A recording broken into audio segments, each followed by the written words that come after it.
ओम शांति। प्रजापिता ब्रह्मा कुमारी ईश्वरीय विश्वविद्यालय में आज हमारे स्टूडियो में पहुंचे हैं प्रकाश भाई, जो 28 सालों से महायज्ञ मधुबन में समर्पित हैं और 32 सालों से ज्ञान में चलते हैं। औरंगाबाद जो महाराष्ट्र में पड़ता है, और वहां से आप मधुबन महायज्ञ में आज से 28 साल पहले पहुंच चुके थे और आज दिन तक निस्वार्थ सेवा। एक हार्ड वर्कर क्या होता है, आज उनसे हम जानेंगे कि हार्ड वर्क करते हुए भी परमात्मा की याद में कैसे रहा जा सकता है और अपने मन वचन कर्म से भगवान के जो सेवाएं हैं, जो उनके उच्चारण किए हुए महावाक्य है, उसको कैसे सार्थक किया जा सकता है। हमने इनके जीवन से देखा कि इनकी एकाग्रता, इनकी विनम्रता, इनकी जो दिव्यता है, हमारे जो व्यूवर्स हैं उनको बहुत पसंद आएगा। आज हम जानेंगे कि प्रकाश भाई इस ईश्वरीय महायज्ञ में कैसे समर्पित हुए और कैसे वो यज्ञ में आए, कैसे उनका जीवन जो है आज दिव्य बना है और ईश्वर के नाम पे समर्पित होकर निस्वार्थ सेवा कर रहे हैं। ऐसे दिव्य पुरुष से आज आपको मुलाकात कराएंगे और वो है प्रकाश भाई। प्रकाश भाई, ओम शांति। ओम शांति। प्रकाश भाई, आप जब मधुबन में जब आप आए, उससे पहले आपका जन्म कहाँ हुआ था? बारामती, पूना। तो बचपन में भगवान के प्रति आपकी कोई आस्था, विश्वास? मेरे लौकिक माता पिता शिव के भगत है और हमारा वीर शैव लिंगायत लौकिक धर्म है और शिव को ही मानते हैं। गली में सोनी के चांदी की डब्बी होती है, उसमें शिवलिंग होता है, उसकी निकाल के पूजा करते हैं, भस्म लगाते हैं। पूरे शरीर में हम भस्म लगाते हैं, लिंगायत, वीर शैव लिंगायत। और हमारी कास्ट के अंदर अपने आश्रम में भी बहुत लोग हैं। भगवान के प्रति पहले से या बचपन में जब छोटे थे तब से ही था? बचपन से ही। मुझे तो ऐसी नौकरी भी करनी पड़ी कि किसी के घर जाके हमें उनके घर के अंदर जो मंदिर होता है उसकी पूजा पाठ करने, पंडित जैसे? हाँ, पंडित जैसे उसके घर में जाने के और मंत्र बोलते हुए पूजा पाठ करने का। पढ़ाई लिखाई आपने वहीं किया? पढ़ाई लिखाई भी बारामती टेक्निकल हाई स्कूल पढ़ा हूँ, आम हाई स्कूल नहीं। अच्छा। हाँ, इसीलिए टेक्निकल नॉलेज उम्र की 14 साल से मेरे को रहा। अच्छा। उम्र के 14 साल से हाथ में हथौड़ा रहा। टेक्निकल हाई स्कूल में क्या होता है, शुरू से ही कारपेंट्री का काम, ब्लैक स्मिथी का काम, ज्योमेट्रिकल मशीन ड्राइंग का काम, ये इंजीनियरिंग ड्राइंग होता है इसका, ऐसे सारी टेक्निकल काम सिखाते हैं। और ज्योग्राफी नहीं होता है और हिस्ट्री नहीं होता है। हम कितने भाई बहने हैं आपके घर? हम 2 भाई हैं लौकिक में, और आज मेरे घर में भी वेल्डिंग वर्कशॉप है, अच्छी तरह वो चला रहा है, उसी के ऊपर उसका गुजारा है। आपके बड़े भाई? छोटा भाई है, बड़ा आपके छोटे भाई। तो घर परिवार के बड़े भाई की जिम्मेवारी ज़्यादा होती है। मैंने उनको वचन दिया था कि आप लोगों को अपनी गाड़ी जो है, उनकी गृहस्थी की गाड़ी पटरी पर लाने के बाद ही आप मुझे छुट्टी देना, पहले छुट्टी नहीं देना। उनकी गाड़ी पटरी पर लाने के बाद मैं यहाँ करीबन उम्र के 35 साल में सरेंडर हुआ हूँ। अच्छा, 35 साल एक यूथ एज होता है। हाँ। आपके मन में कभी ऐसा विचार नहीं आया कि जैसे आज चकाचौंध दुनिया है, तो एक यूथ एज में आप फिर ब्रह्मा कुमारी एक प्रकार से कहते हैं स्पिरिचुअलिटी के ऊपर में आप रुख अपना लिए, इतने आपके मन में क्या था उस समय? मुझे वैराग्य इस कारण आ गया कि हमारा कास्ट पड़ता है लौकिक वाला उच्च जाति में, और उच्च जाति को नौकरी नहीं मिलती है। यहाँ मुझे शरद पवार मुख्यमंत्री थे उस समय, तो उन्होंने भी कहा कि आप अपना जाति का नाम सरनेम बदली करके आ जाओ, जाति बदली करके आ जाओ, मैं आपको अभी नौकरी लगाता हूँ। मैं जाति बदलनी करने के बदले मैं सोचा कि मैं अपना जीवन ही बदली करूँ, इसलिए मुझे भयंकर वैराग आ गया और उसी समय से मैं दाढ़ी जटा बढ़ाना शुरू किया। मैं पूना में 2-3 साल नौकरी किया, लेकिन बारामती से पूना आया तो पूना में असफल रहा नौकरी के कारण, कहीं नौकरी नहीं मिली। फिर उसके बाद मैं औरंगाबाद आया। एक कौन से सन के बाद? 78 की। तो 78 में पढ़ाई आप कर रहे थे उस समय? 75 में ही मेरा पढ़ाई पूरा हो गया था। ओके। उसके बाद आप पूना आए, तो पूना में जॉब आप कहाँ की? पूना में भारत फोर्स में जॉब किया और फिर ठेकेदारी में करना पड़ा। अचानक स्पिरिचुअलिटी में ब्रह्मा कुमारी के संपर्क में आप कैसे आ गए? डिप्लोमा तो था मेरा पास मोटर मैकेनिक की वर्कशॉप में, ठाणा रेलवे वर्कशॉप में, बॉम्बे में, ऐसी जगह जगह इंटरव्यू दिया, किर्लोस्कर में, न्यूमेटिक में, रस्टन में, ऐसी बहुत जगह इंटरव्यू दिया। लेकिन इंटरव्यू में क्या है कि वो राखीव जगह या पैसे वाले पैसे खिलाने वाले को मिलते, मतलब अभी की सरकार के सिचुएशन के मुताबिक उनको नौकरी मिलती थी, मुझे नहीं मिलती थी, जिनके पहचान वगैरह थी। अब हमारी पहचान तो थी नहीं, तो इसलिए इतना वैराग को इतना मेरे प्रमोट होते गया, वो प्रोत्साहन मिलते गया कि आखिर मैं औरंगाबाद में अजंता एलोरा है, एलोरा जो कृष्णेश्वर शिव मंदिर है, उसमें हर फ्राइडे में छुट्टी होती थी वहाँ इंडस्ट्रियल एरिया में। तो मैं हर फ्राइडे का दिन मैं पूरा वहाँ मंदिर में जाके गुजारता था। वो तीरथ के किनारे जाके साधुओं से मिलता था। वो साधु गांजा वगैरह पीते थे, तो मुझे भी बोलते थे है बाल भगवान आप भी पी लो। तो बाल भगवान बोल के मुझे भी पिलाते थे। तो साधु होने के नाते वो मैं थोड़ा पी भी लिया था उस समय। सारे व्यसन जैसे बीड़ी सिगरेट ये वो तो सभी लाइन वो स्कूल कॉलेज में चख लिया, और फिर इधर साधु बन गए। तो साधु में तो और उसका मज़ा ले लिया, और उस साधु को ही सिखाया कि भाई तुम होश में तो भगवान को याद नहीं कर पा रहे, और ये नशा करने के बाद तुम भगवान को कहाँ से याद करेंगे। फिर मैं बोला मुझे नहीं देना आप ये चीज़, मैं नहीं पीऊँगा, क्योंकि मैं होश में भगवान को याद नहीं कर पा रहा हूँ, तो बेहोश हो जाऊँ। नशा करना मना बेहोश होना, बेहोश करके जब मैं भगवान को कैसे याद कर पाऊँगा, कर ही नहीं पाऊँगा। भगवान की आपको कैसे परिचय मिल गया, कैसे भगवान को? भगवान का परिचय ये है कि हमारे आश्रम का बड़ा मेला लगा था औरंगाबाद में 90 में, 10 लाख का मेला। अच्छा, 10 लाख लोग आए थे? हाँ, 10 लाख का मेला था वो, इतना मालूम है। होटल वगैरह बुक हो गए थे। अच्छा। और वो शायद मेरे को या जो मोहन भाई मेले वाले का मेला आया था वहाँ। अच्छा। तो उस मेले में हम निकले सिर्फ 4 औरंगाबाद में। 4 में से अभी एक तो वो चंद्रकांत ज्ञान सरोवर में है, एक मैं हूँ, और एक चंद्रकांत दूसरा है वो पाटिल है, वो गांव तरफ है, वो भी कुमार है, और एक कुमार मुझे याद नहीं है। ऐसे 4 कुमार थे हम। प्रदर्शनी से 4 ही निकले थे, लेकिन टोटल हम नए पुराने मिलके 22 हो गए थे वहाँ। तो हमारा संगठन बनाया था, हम पिकनिक हर हफ्ते मनाते थे। अच्छा। और वो पिकनिक में हर एक कुमार का एक समय में खर्चा होता था। तो महीने में एक बार हमने तो आते ही दीदी को क्या बोला था कि हमको तो समर्पित होना है। बोले अभी तो आप नदी किनारे आए हैं, फिर आपको तो नदी में पहले तैरना है, फिर सागर में जाके तैरना है। तो दीदी ने बोला? हाँ। तो मैं बोला जिसको तैरना आता है उसको क्या तैरना है, हमको तो तैरना आता है, चाहे सागर हो चाहे नदी हो। कौन से सन की बात थी? 91।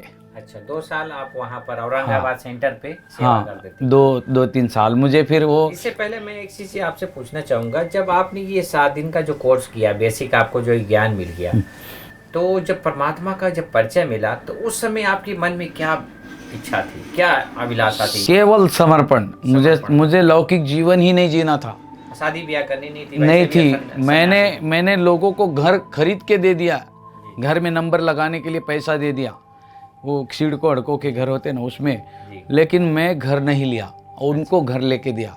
क्योंकि मैंने बोला कि उनको कि भले आप क्यों नहीं ले रहे, तो मुझे तो घर बसाना ही नहीं, मुझे संन्यास लेना है। संन्यास लेने के लिए मैं कई आश्रमों में जाके इंटरव्यू दिया, जैसे समर्थ रामदास स्वामी सज्जनगढ़ सातारा, उनके वहाँ जाके मैं बैठता था, उनके ग्रंथ पढ़ता था, उसके अंदर बहुत अच्छा लिखा हुआ है। तो वो ऐसा लिखा है कि चित्त दुश्चित्त होता है, ताड़ तंत्र कड़े चिना, आलसू लागला पाठी बुद्धि दे रघुनायका। ऐसे सुंदर लिखा हुआ है। अच्छा। काव्य में। तो आप वहाँ जाके पढ़ाई करते थे? आप पढ़ते थे, स्टडी करते थे, योग साधना होती है वहाँ, योग साधना करते थे, सेवा करते थे जी। उसके बाद आप कहाँ गए? उसके बाद हम ब्रह्म चैतन्य गोंदवलेकर महाराज के आश्रम में गए। फिर उसके बाद हम नासिक में गए, कई जगह, और स्वामी जनार्दन महाराज के पास भी गए। गुरु अवस्था में वही उस अवस्था में। तो घूमते रहे, फिर कहीं मिला नहीं, तो फिर एग्जीबिशन लगा। तो एग्जीबिशन में भी क्या हुआ कि जो मेरे दोस्त थे, अनुयायी जो मुझे मानते थे, सिडको अड़को में रहने वाले, उन्होंने ही मेरा फॉर्म भर दिया मेरे पीछे ही। अच्छा। मेरे पीछे फॉर्म भर दिया। बोले महाराज आपका हमने फॉर्म भर दिया। तो मैं बोला आपने फॉर्म क्यों भरा, आप ये 10 किलोमीटर दूर कौन लेके जाएगा मुझे? बोले हम ले जाएंगे। तो उनकी बाइक में बैठ के हम सेंटर में जाते थे। अब 1 महीना तो हमने कैसे वैसे कर लिया अटेंड, क्योंकि खाना खुद बनाना है। छिड़को बीच में है, इंडस्ट्रियल एरिया इस तरफ 10 किलोमीटर और सेंटर इधर 10 किलोमीटर, तो हम बीच में हो गए। Opposite side. तो उधर जाके फिर वापस आना, फिर इधर जाना, तो हमको 20-30 किलोमीटर रोज़ साइकिलिंग हो गया। तो 1 महीना तो रेगुलर करने के बाद हमने बोला बहन जी हमको प्लीज़ गीता पाठशाला में जाने की परमिशन दो। अब हमारा रुद्रावतार दाढ़ी और जटा और वो सब बोले बहन जी नहीं बोले आपको अभी यहाँ ये अटेंड करना है। तो गेरुआ वस्त्र उसी में आप पढ़ा? गेरुआ वस्त्र मैं घर में आने के बाद पहनता था। अच्छा। बाकी सूट पैंट पहन के और ये दाढ़ी ये जटा ऐसी अंदर हैट में डाल के दाढ़ी अंदर सरदार जी जैसे अंदर लपेट के और काम को जाता था। अच्छा। तो मेरे पास 1 मुखी से लेके 7 मुखी तक सीरियल रुद्राक्ष था। अच्छा। तो रुद्राक्ष अगर भावना वाला व्यक्ति देता था तो वो रोक करके मेरे को वहीं मेरे को नमस्कार करता था। वो पूरा जमीन में लौट के नमस्कार करते थे लोग। अच्छा। वो माला देखते, मैं एकदम भिड़ा के यहाँ लगाता था। अच्छा। 1 से 7 सीरियल मिले थे वो। अच्छा। उसकी भी कहानी बड़ी ज़बरदस्त है। त्र्यंबकेश्वर में गया था मैं, तो वो साधु ने रुद्राक्ष बेचने का दुकान लगाया था। तो बोले बेटा तेरा नसीब अच्छा है, तेरे नसीब में इसमें कोई भी निकल सकता है, 1 मुखी निकल सकता है, 2 मुखी निकल सकता है, 3 मुखी रुद्राक्ष निकल सकता है, आप अंदर हाथ डाल के निकाल ले, 10 रुपये में 1 सिर्फ। मैं बोला ठीक है। मैंने इधर से 1 हाथ डाला, इधर से 1 हाथ डाला, ऐसे करके 2-4 निकाले और ले लिए, उसको दे दिए 100 रुपये और 10 एक लेके आया घर। तो उसमें सचमुच एक में 1 मुखी निकल गया। अच्छा। तो 1 मुखी निकल गया तो मैं खुश हो गया बहुत। फिर एक बार 2 मुखी, 3 मुखी, ऐसे सीरियल मेरे पास बढ़ते गए और 7 मुखी तक, ऐसे टोटल 14 मुखी तक होते हैं अच्छा। रुद्राक्ष, लेकिन मुझे 7 मुखी तक मिले थे। तो 7 मुखी रुद्राक्ष देखते तो लोग बहुत भावना विवल हो जाते थे और नमस्कार करते थे। तो वो इसके कारण मैं फिर सूट पैंट पहन के काम करता था। मैं expert welder, high pressure welder हूँ। मेरा मोटर मैकेनिक डिप्लोमा मुझे पसंद नहीं आया, क्योंकि काले कपड़े और मेरा रंग काला, तो मैं कैसे उस काले कपड़े में काम करूँ, तो मुझे अच्छा नहीं लग रहा था। इसलिए मैंने क्या किया, डिप्लोमा को साइड कर दिया और मैं वेल्डिंग शुरू किया और वेल्डिंग सीख लिया। और वेल्डिंग इतना अच्छा सीखा कि उसमें भी एक्सपर्ट बन गया, उसका भी IBR का लाइसेंस निकाल दिया। HP वेल्डर, उसमें एक्सपर्ट आर्गन वेल्डिंग, सारी CO2 वेल्डिंग और सभी भी प्रकार की वेल्डिंग जानता हूँ। इसकी ट्रेनिंग होती है? हाँ, तो ट्रेनिंग होती है, अलग से ट्रेनिंग करके सर्टिफिकेट प्राप्त कर लिया। आप अचानक जो है ब्रह्मा कुमारी के संपर्क में या फिर यहाँ? हाँ, 88 की बात है। 88 में जो है आप आए, उसके बाद जो है आपके जीवन में जब आध्यात्मिकता आई, ये ज्ञान आपको मिला, तो एक आपने यूथ भी तैयार किया, उसके बाद अचानक आपका रुख मधुबन कैसे हो गया, माउंट आबू? क्योंकि मेरी इच्छा घर बसाने की थी नहीं। जी जी। मुझे तो समर्पण जीवन जीना था। तो मुझे दीदी ने भी जवाब तो दिया था कि तुम अभी तो आए हो, आपको तो समुद्र में तैरना है। तो मुझे तो समर्पण जीवन ही जीना था, क्योंकि मुझे अपने लौकिक माँ को बताया था, भाई को बताया था, सभी मेरे रिलेटिव थे, सबको बताया था कि मैं संन्यास जीवन जीऊँगा, गृहस्थ को नहीं अपनाऊँगा, ऐसा बोल के उनको बोला था। और मैं अपनी मन की तैयारी पूरी किया था। और पूरी तैयारी करने के बाद फिर ये एग्जीबिशन हुआ, ये ब्रह्मा कुमारी का परिचय मिला। फिर मुझे किसी दूसरे गृहस्थी ने पालना दी घर आके। अच्छा। और पालना दे के वो बोला मैं आपको लेके चलूँगा गीता पाठशाला पर, आप चलो। गुरुवार के दिन मुझे ले गए और वो भोग का दिन था। वो दीदी आ गई, वो शीला दीदी बैठ गई और मुझे देखा, हाँ बोले ये भाई बहुत अच्छे हैं, इनको आने देना, इनको आने देना। अच्छा। उसने तो परमिशन, उन्होंने तो परमिशन नहीं दिया नहीं जाने के लिए, लेकिन जो मुझे लेके गया था तो वो जो छिड़को वाले थे वो बैठे थे, तो बोले ये भाई नए आए हैं, तो बोले इनको आने देना, बहुत अच्छे भाई है, इन्होंने कोर्स किया है, इनको रोकआउट नहीं करना। अच्छा। ऐसा बोल के फिर मैं शुरू हो गया। तो वहाँ से आपका जो है अध्यात्म लाइन शुरू हो गया? नहीं, अध्यात्म लाइन तो बचपन से ही है ना हमारा, बचपन कम है, लेकिन असली बाबा का ज्ञान जो है जो रेगुलर शुरू हो गया फिर छिड़को से, मतलब वो गीता पाठशाला भी जाने दिया। एग्जीबिशन में निकलने के बाद 2-4 महीने का गैप हो गया, तो हमारा रुद्र अवतार था। फिर ये भाई ने जो जिसने पालना दी, अभी वो जिसने भी शरीर छोड़ा बेचारे ने, वो पालना दी, तो वो क्या बोला कि अगर हम आपको भगवान से मिला देंगे, बाबा से मिला देंगे। मेरा बाबा कौन बाबा, कैसे बाबा? तो फिर उसने परिचय दिया बराबर, कैसे आते हैं बाबा, क्या ऐसा है क्या? अच्छा, मधुबन के बारे में हाँ, जानकारी दिया। तो फिर वो बोला कि आप दाढ़ी जटा निकाल दोगे? मैं बोला भगवान के लिए दाढ़ी जटा मैंने नहीं रखी है, क्यों दाढ़ी जटा में रखने से ही भगवान मिलेगा ऐसी बात नहीं है। तो बोले आप काट दोगे? मैं बोला हाँ, आप नहीं चाहते हो तो मैं काट दूंगा। तो बोले ठीक है, अपन कल मधुबन निकलने वाले हैं अगले हफ्ते, तो आप इसको निकाल दो। मैं बोला ठीक है। तो वो मैं तो रात में वो घर में वो बुलाया अपना जमा करने वाला, वो रात और में ही बुलाया? हाँ रात में ही बुलाया और उसको बोला कि भाई ये सब निकालना है। तो बोले महाराज आप ऐसा क्यों कर रहे हैं, ऐसा क्यों कर रहे हैं? बोला मुझे तो भगवान मिल रहा है तो मैं ये दाढ़ी जटा रख के थोड़ी रखूँगा, दाढ़ी जटा से ही भगवान मिलता, किसने बोला? ये तो गलत बात है, तो इसलिए दाढ़ी जटा मुझे निकालनी है। तो बोले मुझे थोड़ी जास्ती पैसे दो आप। मैंने ठीक है, उसको 25 रुपये दिए। उसने दाढ़ी जटा काट दिया, बराबर कटिंग कर दिया। और दूसरे दिन वही आदमी जो मुझे बोला था दाढ़ी काट लो, वही दाढ़ी मुझ काट लो ये सब, तो वो आया, वही मुझे पूछ रहा है यहाँ महाराज रहते थे वो कहाँ है? मैं बोला महाराज को आप पहचानते नहीं क्या? बोले कहाँ है? तो मैं बोला ये सामने तो महाराज ये है। बोले महाराज आप? मतलब पूरा चेंज हो गए थे? हाँ, रूप बदली हो गया ना एकदम। बदली हो गया अचानक। तो बाकी के जो मेरे साथी थे, गृहस्थी थे वहाँ रहने वाले, बोले महाराज बिगड़ गया, महाराज बिगड़ गया, वो बहनों के चक्कर में गया, उधर ब्रह्मा कुमारी में गया, महाराज बिगड़ गया।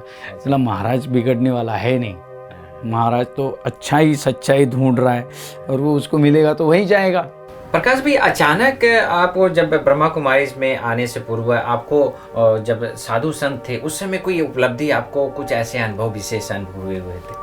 जो संकल्प करता था वो सिद्ध होता था, पहले ही पता पड़ता था कि क्या होने वाला है। अभी कोई रिलेटिव आने वाला है तो मुझे जिसको कहते हैं 8 दिन पहले ही रिलेटिव आने वाला पता होता था कि अभी कोई आने वाला है अपने पास। अच्छा। कोई साधु आने वाला है, तो किसी साधु की भी संगत थी ना तो साधु को भी बुलाता बहुत था। बड़ी सिद्धि है, तो ये कैसे प्राप्त किया आपने? इसका अनुभव यहाँ आने के बाद भी हुआ था। मुझे किसी की मृत्यु होती थी तो पहले ही पता पड़ता था कि इसकी मृत्यु होने वाली है। हमारे पड़ोस में एक बूढ़ा बीमार था, तो उसका एक आवाज़ आने लगा, कि आवाज़ आता है छाती में से, तो उसको घर घर बोलते। अच्छा। तो घर घर नाम का आवाज़ आया, तो घर घर नाम का आवाज़ उदान वायु के कारण आता है। प्राण अपान व्यान उदान आणि समान। तो उदान वायु मृत्यु के समय निकलता है, बाकी के वायु तो हमें पता है, प्राण तो चलते रहता है। अपान तो कैसे निकलता है आपको पता है।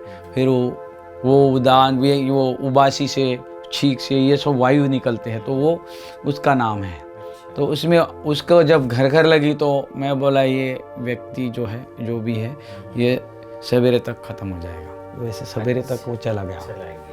जैसे अपने प्रफुल्ल भाई का भी मुझे यहाँ ऐसे ही पहले पता पड़ा। बहुत अच्छे अमृत वेला हो गया था और 3 बजे से उठ के और ज़ोरदार अमृत वेला हुआ था और मैं मुरली सुनने बैठा। मैंने 20-25 साल वहाँ, 20 साल तो एक ही जगह पर बैठ के मुरली सुना है, ओम शांति भवन में। अगर मैं उस जगह पर नहीं तो दादी पूछती थी वो बीच में बैठता है वो भाई टोपी वाला कहाँ गया?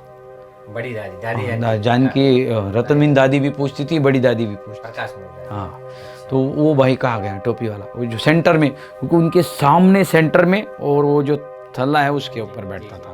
तो बिल्कुल मेरा बैठना सीधा टाइट, इसलिए दादी का ध्यान जाता था। तो शांताराम भाई के घर में मैं रहता था कमरे में, तो रोज़ 12:30 बजे मुझे जगाता था वही विल सोल। अब 12:30 बजे मैं उठ के, मैं डरता नहीं था, मैं स्मशान में भी मुर्दे को जाके सेकता था। तो वो आके गुंबज में बैठता था, बाबा कोई तो भी आया है, वो जो भी है प्यासी आत्मा है, भटकी आत्मा है, उसको आप जो देना है दे दो, बाकी उसको सेटिस्फाई करके भेज दो। फिर वो आत्मा चली जाती थी, फिर आधा 15-20 मिनट में मैं फिर रिफ्रेश होता था, फिर वापस जाके सोता था। ऐसे रोज़ होने लगा। अब मैं क्या करूं? मैं बोला बाबा ये क्या है, रोज़ का धंधा हो गया है। तो वो मैंने फिर इसको थोड़ा कन्वर्ट कर दिया, बाबा को बोला। फिर जो अस्त्र शस्त्र जो होते हैं ना, तो उसके स्तोत्र होते हैं। कोई कवच होता है, उसका स्तोत्र होता है, शिव कवच का स्तोत्र होता है, भैरव का स्तोत्र होता है। अब नाम लेते ही वो शिव के 10 पुत्र है, तो सोमान में भी मैं शिव के 10 पुत्र का अपना नशा ले लेता हूँ। वीरभद्र विशालाक्ष घंटाकर्ण विरूपाक्ष, ये उनके नाम है। तो गीता में भी नहीं बोला है कि देव सेनापति कार्तिकेय मैं हूँ, मतलब कार्तिकेय जो है वो देव का सेनापति, देवों का। तो ऐसे शिव के पुत्र है 10, उनके नाम लेने से भूत पलित पिशाच कोई भी दुष्चित आत्मा भाग जाती, बाहर दूर चली जाती। वहाँ पर फिर मैंने वो हर एक पिलर में एक को स्थापित कर दिया कि भाई यहाँ वीरभद्र का त्रिशूल है, फिर यहाँ वीरभद्र विशालाक्ष का डमरू है, तो ये वो, और ये जागृत है मेरे सारे अस्त्र, और यहाँ कोई विल नहीं आएगा। और तब से वो आपने विजुअलाइजेशन किया, हाँ, और वो संकल्प करके उसको प्रस्थापित किया वहाँ कि भाई ये यहाँ त्रिशूल है, वो वीरभद्र का त्रिशूल, और योग करके किया ये सब। तो ऐसे स्थापन करने से अभी वहाँ कोई विल का उसके बाद मुझे कोई दिखाई नहीं दिया। सेवा भी आपको वेल्डिंग डिपार्टमेंट में मिल गई थी दयाराम भाई के पास। तो दयाराम भाई जी कैसे संपर्क में आप जब मधुबन में आए, तो पहले सेवा क्या? पहले मुझे सबसे पहले मिली गीता बहन, ज्ञान सरोवर वाली। वो गीता बहन ने मुझे उठा के ले गई, बोले आपको वेल्डिंग काम आता है, तो वो ले गई आनंद काका के पास ज्ञान सरोवर में। अब काका जी का तो परिचय आपको है कैसे थे वो काका जी ने मुझे कोई काम देना पसंद नहीं समझा। मैं बोला मैं मिस्त्री हूँ, मुझे हमाली काम नहीं दो, ये उठाओ नहीं, मुझे मिस्त्री का काम दो। तो बोले नहीं, तुमको यही काम करना है। तो मैं तो 2-3 दिन में थोड़ा तबीयत गड़बड़ हो गया, फिर वो उठा पटक वाला काम। तो फिर पांडव भवन में आए तो हमारा रेसिडेंस दिया था हमको, वहाँ वो स्वामी नारायण के बिल्डिंग में थे हम। तो वहाँ रहना, नाश्ता पांडव भवन में करना, सेवा ज्ञान सरोवर में करना। साके कब की बात है? 93-92 की बात है वो। फिर मैं पांडव भवन में रुका, मेरी तबीयत बिगड़ गया, तो पांडव भवन में रुकने के कारण फिर दयाराम भाई जी बाहर बैठे थे। मैं आके खड़ा हो गया, तो बोले कहाँ सेवा करता है? तो बोला वेल्डिंग में। तो बोले उधर नहीं जाना, चल मेरे पास। उसने बोला वो कुछ बोलेंगे तो नहीं, आपको कुछ तकलीफ तो नहीं होगी, मैं आपके पास आऊँ, उधर से छोड़ के इधर आ जाऊँ तो आपको कोई तकलीफ तो नहीं होगी, आपको कोई पूछेगा तो नहीं, डांटेगा तो नहीं? तो बोले नहीं, आप चलो मेरे साथ। तो उसने मेरे को लेके गया। तो पांडव भवन में वो डिपार्टमेंट देखा, छोटा सा, मुझे अच्छा है। फिर वहाँ जाते ही वो डिपार्टमेंट के दरवाजे में पहले खड्डा था, वो लादी रखने का, उस पर पीटने का। तो बोला पहले ये खड्डा बुझाओ, ये अच्छी चीज़ नहीं है, दरवाजे में खड्डा अच्छी चीज़ नहीं है। फिर खड्डा बुझा दिया उसने। फिर धीरे धीरे सेवा में क्या है, मेरा तो काम घंटों का काम मिनटों में होता था। ऐसे सुदामा भाई आ गया बिजली वाला, बोले ये 6 क्लैम्प बनाने हैं। तो बोला ठीक है। तो बोले कितने दिन लगेगा, कितने मिनट लगेगा, ऐसे बोले नहीं, ये तो आप कैसे बोल रहे हो? बोले ये तो इतने मिनटों का काम थोड़ी है। बोला ये मिनटों का ही काम है मेरे लिए, तुम क्या बोलता है? बोले अरे ये तो 8-8 दिन लगाते हैं। मतलब तुम खड़ा हो जाए यार, 10 मिनट खड़ा हो जाओ। 10 मिनट में उसके 6 क्लैम्प बना के दे दिए। वो तो कूदने लगा, बोले ये तो कारीगर आदमी आ गया यहाँ, ऐसा हो गया वैसा हो गया। उसने सारे शांतिवन में कर दिया। फिर पाठक भाई को पता पड़ा, पाठक भाई ने फिर वो मशीन बनवाया मेरे से। पाठक भाई जो अपने साबुन डिपार्टमेंट वाले। तो ये मशीन ने बोले तेरे को सारा, पाठक भाई मिलता है तो मशीन तेरे को सरेंडर किया है बोले। और मैं बाबा कमरे में बैठता था तो मुझे मशीन ही दिखता था। मैं बोला बाबा ये क्या दिखा रहे आप? तो बोले वो ये आपको बनाना है। तो वो मशीन वो उस समय बनाया जब सेवाधारी में था मैं। तो मुझे हर्षित काका और पाठक भाई दोनों मिला के साबुन बनाने की मशीन आप 92 में बनाया। मेरे को ले गए वो भावनगर, बस में बिठा के भावनगर गए। बोले तेरे को क्या क्या चाहिए? वो एलेंक में फिर जहाज से निकलती है मोटर, वो ले ली। फिर गियर बॉक्स ले लिया। फिर यहाँ आए। फिर अब गैस कटिंग नहीं, कुछ नहीं। फिर ड्रिल मार के जो कटिंग करना है लोहे का, तो होल मार के करके कैसे भी करके वो कर दिया खड़ा। तो बोले हमको फिटिंग करने नहीं आएगा, तुम ही फिटिंग करके दे। 15-20 दिन के लिए मुझे यहाँ छोड़ा, फाउंडेशन किया और सब बराबर करके चालू करके दे दिया। मतलब देखो ऐसा होता है। वो साबुन पकाते थे लेकिन उसका खुरपा ऐसा गोल रहता था और आगे से उसमें होल होते थे और हाथ से वो ऐसा कढ़ाई में ऐसे लगता था ऐसे। इतना डेंजर था। तो वो बहुत डरते थे वो बनाते समय। और बोले कोई आदमी टिकता ही नहीं, क्या करूँ मैं? तो मैं बोला आपको मशीन बना के देनी है। बोला ठीक है, जैसे बाबा बनवाएगा मैं करूँगा। तो उस समय बनी हुई मशीन।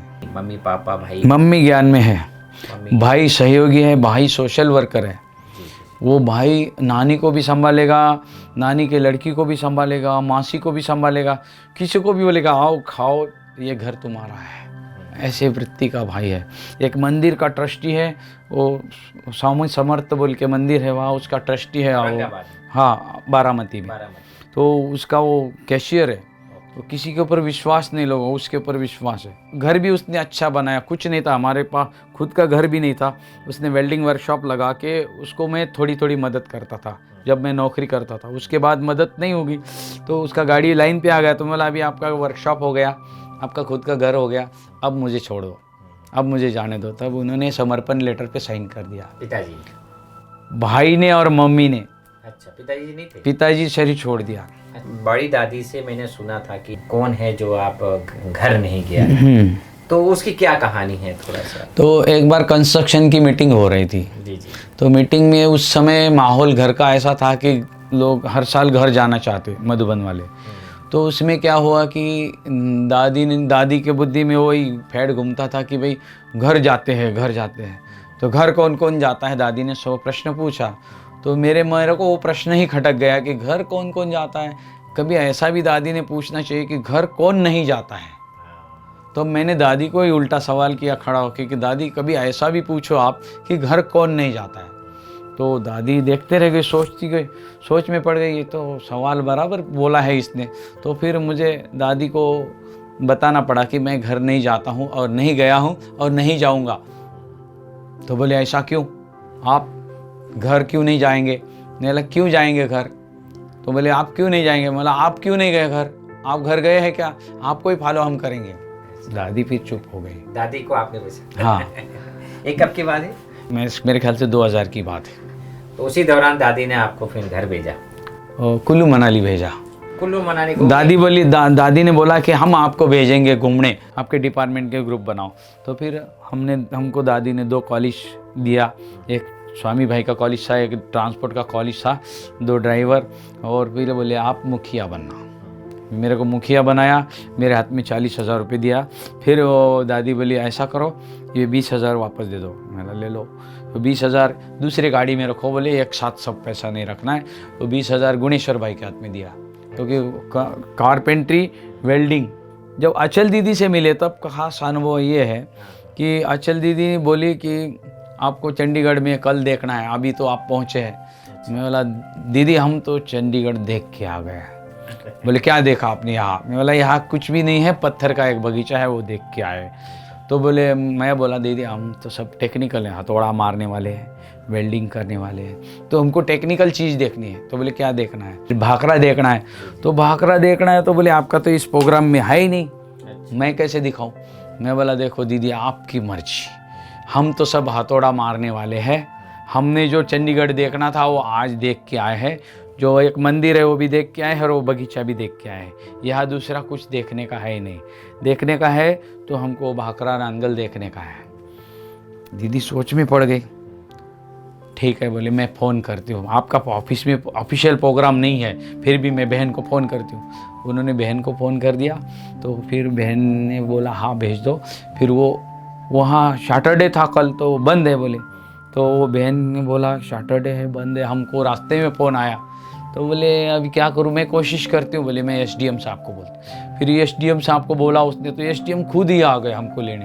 अच्छा। वो एसडीएम हमारे साथ बैठे गाड़ी में।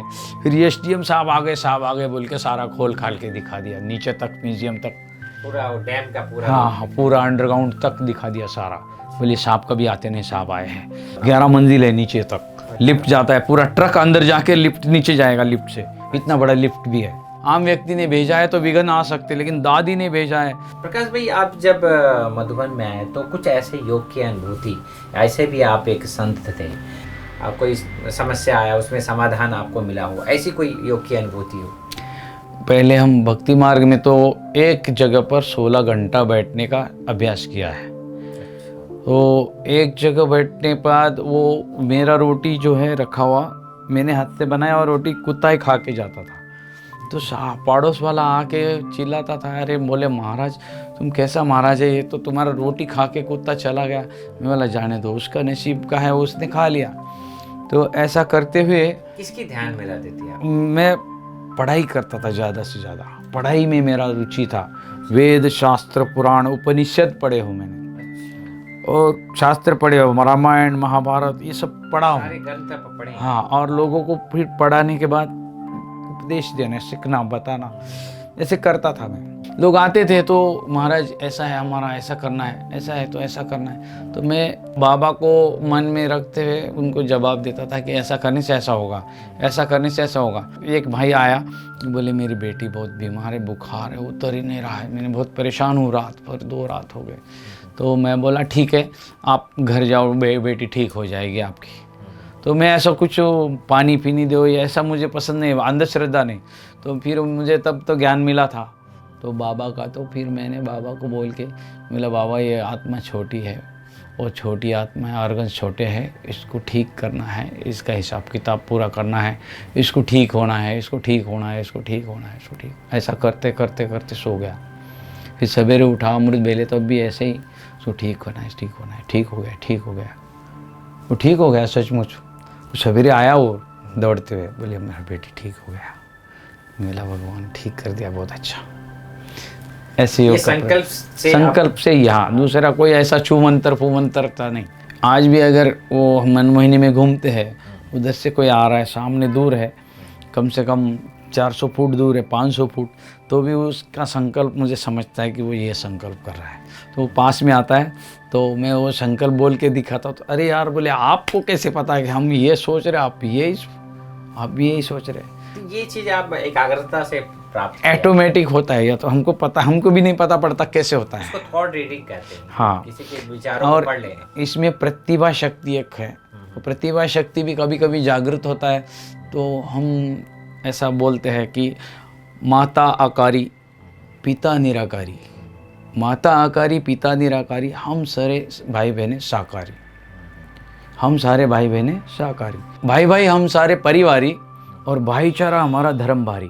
हाँ, भाई भाई हम सारे परिवारी और भाईचारा हमारा धर्म भारी। अगर हम भाईचारे से नहीं रहेंगे तो कैसे एकजुटता रहेगी हमारा, धर्म कहलाएगा ही नहीं। हाँ, नहीं, हम एक ही से कैसे रह पाएंगे।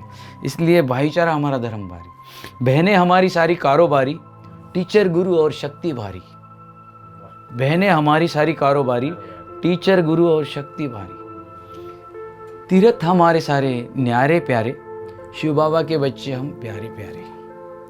ऐसे आ जाता है। तो ये ऐसे प्रतिभा शक्ति कभी जागृत होती तो आता है।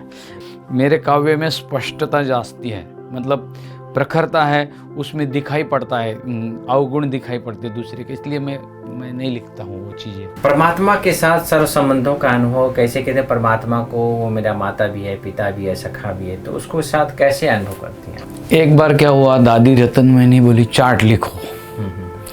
तो चार्ट में जो उन्होंने दिया, कब उठते हो, क्या करते हो, ये सब, मैं बोला ये तो डेली रूटीन हमारा है, इसको लिखने से क्या होगा। तो मैंने दादी को खड़ा होकर पूछा, ये इसको लिखने से क्या होगा। तो बोले हमारा ये डेली रूटीन है। अभी जैसे मैं रहता हूँ मनमोहिनी वन में, तो बाबा के कमरे में ही बैठता हूँ, तो हर बात बाबा को बोलनी है, हर बात।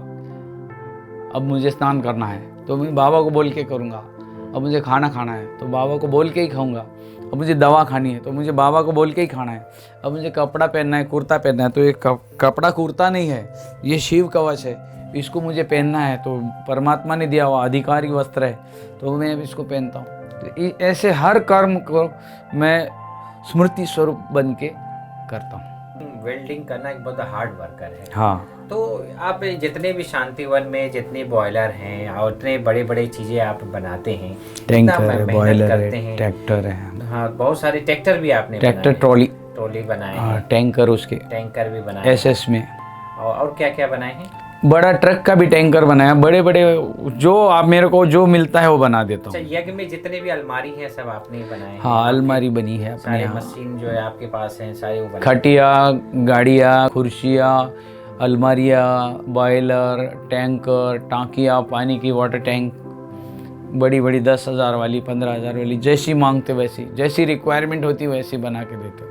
अच्छा, बॉयलर भी होता है, अगर बाहर से खरीदते हैं तो ज़्यादा पैसा। थर्मस, हाँ, वो तो नेचुरल है कि बाहर वाला तो बेनिफिट रखेगा ही ना।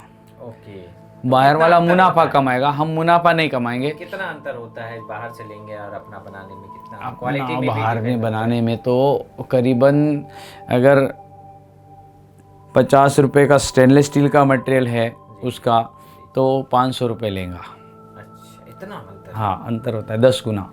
10 गुना अंतर हो जाता है। और दुगुना तिगुना अंतर होता है फैब्रिकेशन वाला, लोखंड का।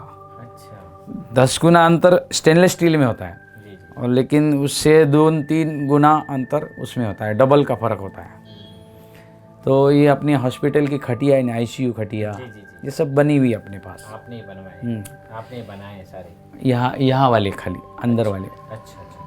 तो आप इतना मेहनत का कार्य करते हुए भी आप इतने, बाबा ने आपको एक प्रकार से गिफ्ट के रूप में एक एनर्जी आपको एक्स्ट्रा दिया है, तो आप जो है इसको आप परमात्मा कार्य में लगाते हुए परमात्मा के प्रति आपके क्या उद्गार रहते हैं? कि क्योंकि व्यक्ति आज थक जाता है, तो मैं कभी आपको थकते हुए नहीं देखा है, बल्कि आप और एनर्जेटिक हो जाते हैं। व्यक्ति कोई भी काम करता है, चाहे मेहनत का हो किसी प्रकार का, तो वो थक जाता है, लेकिन मैंने आपको कभी थकते हुए नहीं देखा। इसका कारण क्या है? क्या क्या ऐसी चीज़ है कि आपको हर चीज़ इतना मेहनत के बाद भी थकान महसूस नहीं होती? इसका एक ही कारण है कि हम जो सेवा कर रहे हैं वो मनुष्य की है नहीं, वो हम सेवा कर रहे हैं वो भगवान की सेवा है। और हम जो पढ़ाई पढ़ रहे हो, भगवान तो मुरली में रोज़ ही बोलता है, मैं तुम्हें पढ़ाने आया हूँ, मैं तुम्हें पढ़ाता हूँ। और जिसका टीचर भगवान है, जिसकी सेवा भगवान की है, तो उसको उमंग उत्साह तो रहेगा ही। और हमारा पहले से समर्पित लाइफ है कि तन मन धन तेरा है, तो हमारा क्या है फिर? ऐसा सोचने से उमंग उत्साह आता है। हर कार्य करते हुए समर्पित रूप से आप करते हैं कि मैं कुछ नहीं कर रहा हूँ, परमात्मा कर रहा है। हाँ, वो तो वही करता, तो वही है। वो परमात्मा बताएगा भी तो कैसे? किसी के मुख द्वारा बताएगा ना, कोई आकाशवाणी तो होगी नहीं। इसलिए फिर मैं शांत हो जाता हूँ थोड़ा, और फिर छोटे से हेल्पर को भी पूछता हूँ कि भाई इसको कैसे करने से अच्छा होगा, इसे करने से मेरा दिमाग कैसे चलता है, चलाओ। तो उसकी राय भी मैं मान लेता हूँ, तो फिर वो अच्छा बेनिफिट मिलता है उसमें। मतलब भगवान का भी हमें सपोर्ट लेना है, तो कैसे प्राप्त होगा? वो कोई आकाशवाणी से थोड़ी होगा, कोई हमारी बुद्धि घुमाएगा ऐसा नहीं। मतलब ब्लाइंड फेथ नहीं, उसमें हम इसको पूछेंगे, उसको पूछेंगे, बड़े को पूछेंगे, छोटे को पूछेंगे। चलते रास्ते वाले को भी मैं बुलाता हूँ, देखिए ऐसा बना रहा है, ऐसा हमको चाहिए, इसमें ऐसा होना चाहिए, तो ये कैसे बनाना पड़ेगा? तो फिर उसके मुख से भी बोल देता है बाबा, तो भाई ऐसे करो तो हो जाएगा। मैंने 1 और 1 11 कहते हैं। हाँ। आप तो लगा ही रहे कि और 1 जोड़ देते हैं तो फिर 11 हाँ, तो सहयोग मिल जाता है। सहयोग मिल जाता है। बहुत सुंदर। कभी ऐसे आपको नहीं लगता है कि हम थक गए हैं तो थोड़ा रेस्ट कर लेना चाहिए? आपको ऐसे अंदर में, और कभी ऐसा भी नहीं लगे कि भगवान खुदा दोस्त है, वो मेरा साथी है, तो मेरा पैर दबा रहा है मेरा, मतलब इस प्रकार से आपको कोई ऐसी फीलिंग? मेरे दुख दर्द तो बहुत बड़े हैं, गहरे हैं, लोगों को बताने से पता पड़ता है, लेकिन मुझे तो कुछ लगता ही नहीं। अभी 1 महीने से हाथ में दर्द हो रहा है। जी जी। डॉक्टर को दिखाया तो बोलता है अंदर मसल फट गया। अपने सेल्वराज भाई को दिखाया तो उसने मालिश फिलिश करके थोड़ा ठीक किया, फिर वो वैसे के वैसे हो रहा है। अभी मुझे इसका ब्लड चेकिंग करके चेकिंग कराना है, जी। तो थोड़ा बड़ा होगा कुछ, तभी तो ठीक नहीं हो रहा है। तो ये दर्द हो रहा है, लेकिन मैं काम धंधा बोले, वो बोल रहे छोड़ दो, वो भी बोल रहा है छोड़ दो, आप हथौड़ा नहीं चलाओ। मतलब हथौड़ा चलाते हुए इसने ठीक होना चाहिए, बंद करेंगे तो ज़्यादा भी हो सकता है। सेवा से दुआएं भी मिलती है, पुण्य भी जमा होता है। तो आप इतना कुछ करते हुए भी आपको मना, जब आप योग में बैठते हैं तो भगवान आपको क्या ब्लेसिंग देता है? क्या योग में क्या अनुभूति होती है? योग में मुझे हल्कापन मालूम होता है, और मैं रोज़ संकल्प करता हूँ कि शरीर विनाशी है, मैं शरीर है तो भी रहूँगा, और नहीं है तो भी मैं हूँ ही हूँ। मैं नित्य हूँ, शाश्वत हूँ। मैंने ये स्टडी पढ़ा हूँ ना सारा। नैनम छेदन्ति शस्त्राणि न चैवम क्लेदयन्त्यापो न शोषयति मारुता न दाहकति पावका, ऐसे बोला हुआ है। ऐसे मैं पहले भक्ति मार्ग से ही ऐसे बोलता हूँ। और उससे तपस्या भी आप, हाँ, तो वही चीज़ आप यहाँ यूज कर रहे हैं, मतलब हमको जो बोला है शास्त्रों में करके दिखा रहे हैं। वो यहाँ करना है। बाबा पढ़ा रहा है, उसकी स्मृति स्वरूप होके हमको कार्य करना है। आत्मा ऐसी है, आत्मा वैसी है, आत्मा बताता है ना बाबा सब। 28 सालों से आप निस्वार्थ सेवा कर रहे हैं, कितनी आत्माओं के पुण्य आपने जमा किए हैं, और इतना हार्ड वर्कर होते हुए भी कभी आपके मन में ऐसे इच्छा नहीं होती है कि चलो थोड़ा दुनिया देख ले, थोड़ा घूम फिर ले, ऐसा कोई इच्छा? दूसरे के यहाँ नौकरी करके, झाड़ू पोछा करके, वो हथौड़े चला के, वेल्डिंग करके, सब कुछ करके, 56 घंटी का आटा खा करके फिर इधर आ गए, अनुभव करके। बस सारी प्रकार का। भगवान मिला माना सब कुछ मिला। हाँ, इसीलिए कहीं जाने का इच्छा नहीं होता है। हमारे आश्रम में भी सांस्कृतिक प्रोग्राम होता है तो उसके लिए भी मैं हाथ जोड़ता हूँ। मैं जाता नहीं ज्ञान सरोवर में या पांडव भवन में। अब मैं रहता हूँ ओम शांति भवन में और नीचे सांस्कृतिक प्रोग्राम चल रहा है और मैं अपने कमरे में नहीं जाता हूँ मैं। बहुत सुंदर। मैंने शुरू से ही आपका त्याग वैराग्य बहुत अंदर से जो हड्डी वैराग्य जिसको कहते हैं पहले से ही था कि इस दुनिया में ऐसा चीज भौतिक ये सब चीजें जो आर्टिफिशियल है एक प्रकार से। मुझे किसी ने सवाल भी पूछा, आप क्यों नहीं आते सांस्कृतिक प्रोग्राम में? मैं बोला ऐसा सांस्कृतिक प्रोग्राम कोई करके दिखाएगा कि अधरासन लगाओ, जमीन से 4 फुट ऊपर उठ के ऐसा योग करते हुए दिखाओ तो मैं आता हूँ देखने। तो बोले ऐसा थोड़ी होता है। बोला ऐसा सांस्कृतिक प्रोग्राम बनाओ जो योग बल से कोई हवा में चल के दिखावे। हाँ, वो तो एक प्रकार जादूगरी ही हो सकता है। तो ऐसा तो है ही नहीं। मैं बोला ये सब नाच गाना तो दुनिया देख के आएगा अपन तो। प्रकाश भाई, आप 28 साल तक परमात्मा पालना आपने लिया, उसका रिटर्न आप कैसे देंगे? चॉइस ही हमने कर दिया है भगवान के पास कि भाई हमें इच्छा मृत्यु चाहिए। जैसे तेरी आदमी और तेरी गोद में हमें शरीर छोड़ना है, शरीर तो सबको छोड़ना है। तो परमात्मा पालना का रिटर्न तो हम क्या दे सकते? परमात्मा की पालना तो बहुत बड़ी है, तो हम सेवा करते हुए हमारा शरीर छूटना चाहिए। हमारे को सेवा करने की शक्ति अंत समय तक रहे, वो संस्कार लेके जाएंगे। हाँ, सेवा ही करना है। हमारे हाथ में सेवा ही है, दूसरा हमारे हाथ में कुछ नहीं है। कि ऐसे कोई स्थूल चीज़ नहीं जो परमात्मा है हमारे हाथ में। पुण्य भी तो है, दुआएं भी तो है। हाँ, लेकिन वो ये सब अदृश्य है ना। और दृश्यमान फिजिकल में तो हमारे हाथ में क्या है? सेवा ही है। बस सेवा करना है, सेवा करते हुए शरीर छोड़ना है। प्रकाश भाई, आपके ज्ञान में चलने के प्रेरक कौन बने? बाबा ही है। इसी साधु को भी मालूम पड़ा कि ये ब्रह्मा को बने। अरे बोले उधर क्यों जा रहा है तुमने, नहीं जाओ। बोला नहीं, मुझे तो जहाँ सत्य है वहीं जाना है। मुझे तो एक बार क्या हुआ, एक नदी किनारे मंदिर था, वो सुनसान मंदिर, ऐसे गुफा जैसा था। तो गुफा में बोले अंदर भगवान है। अच्छा। तो जाओ। तो बोले अंदर है, आपके पास टॉर्च है लेके जाओ। मला मेरे पास तो कुछ है नहीं। मैं गया अंदर ऐसे करते गया। ठंडा का और सब पड़ा था अंदर। वो बीच में जाके शिवलिंग था। फिर वो कहाँ की बात है? फिर ये सातारा माहुली। तो वो आ गए बाहर में। तो लोग वंडर खा गए, बोले बिना बैटरी का आप गए? बोले क्या हुआ? तो बोले अंदर आपको डर नहीं लगा? मेरा डर, भगवान का डर लगेगा। भगवान तो अपना है ना, भगवान को कैसे डर लगेगा अपने को? बोले कोई सांप गिर बैठता है ऐसी अंधेरी जगह में? बोले कोई डरने की बात नहीं है। बोले हम भगवान को मिलने जा रहे तो सांप आए कुछ भी आए। आप एक संत भी रहे हैं और स्पिरिचुअलिटी से बहुत गहरा नाता भी रहा है। धर्म के बारे में आपने बहुत सारे शास्त्र पढ़े हैं। तो ये अध्यात्म और धर्म, इसमें क्या अंतर है? अध्यात्म में देखो, आत्मा तो वो भी है और छोटे कास्ट की भी आत्मा ही है, बड़े कास्ट की भी आत्मा ही है। मतलब आत्मा ही है सब। ये बाबा ने ज्ञान बताया। लेकिन उसके पहले भी मैं स्कूल के समय भी मैं हरिजन के घर में गया था। तो हरिजन के घर में गया तो हमारा तो वो बस में तो लगा हुआ था ही, और स्टूडेंट लाइफ थी। वो भी हरिजन का लड़का, वो भाई बहन थे। मैं अकेला गया उनके घर। तो वो बोले आप हमारे घर कैसे आ गए? बोला क्या हुआ, आपके घर आने से क्या होता है? बोले आपके माँ बाप को पसंद है कि आप हमारे घर आ गए? तो मैं बोला हमें तो माँ बाप को क्या करना है, मुझे तो पसंद है ना। तो बोले हमारा धर्म, हमारी जात हल्की है, आपकी जात भारी। बोला जाति से हमें कौन देख रहा है? हमारी जाति से दोस्ती है नहीं, हमारी तो दोस्ती है। अब उस समय बोलने की तो अकल है नहीं, स्टूडेंट लाइफ। तो हमारी तो दोस्ती है, इसमें जाति क्या करना है? हमारी तो दोस्ती है, जी हमारी जी जान से प्यार है हम एक दूसरे से। तो इसलिए उसके माँ बाप को ऐसे जवाब दिया। तो उसके माँ बाप ने मेरे सर पे हाथ घुमाया था। बोले बहुत अच्छे हो आप, साफ मन के हो आप। वो तो कब की बात है, मेरे को लगता है कि 7वीं क्लास 6ठी क्लास में की बात है। नहीं, हमारे 4 शंकराचार्य अलग है हमारी कास्ट के। हमारे पीठ है, हमारे भी सन्यासी का जगह है। मतलब हमारे इसमें से कोई सन्यास लेना चाहता है तो उसमें जाना पड़ता है, शंकराचार्य के पास उनकी सेवा करना पड़ती है वहाँ।